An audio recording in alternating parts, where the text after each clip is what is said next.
ভাইয়া আপনি এই টাকাগুলো আপনার কাছে রাখেন, আর আমার মোবাইলটা একটু কষ্ট করে হেফাজত রাখবেন। আমি অনেক বড় বিপদে পড়েছি, আমাকে একটু সাহায্য করুন, আমি পরে এসে আমার মোবাইলটা নিয়ে যাবো।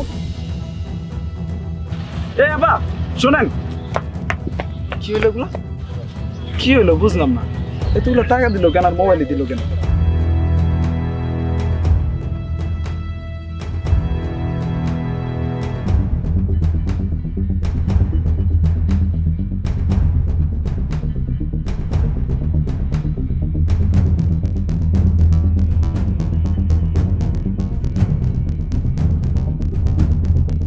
এই এদিকে একটা মায়া দেখছো যাইতে, জিন্সের প্যান্ট পরা, জ্যাকেট পরা, জিন্সের। না মামা, এই জায়গাতে তো কত মাইয়া যায়, এত মাইয়ার দিকে নজর রেখে আমার লাভ আছে? আমি কাম করে দিশা পাই না। জিন্সের প্যান্ট আর জিন্সের শার্ট। না মামা, আমি দেখিনি, সত্যি দেখিনি। এক কাজ কর, চল সামনে দেখি। চল ওদিকে যাই।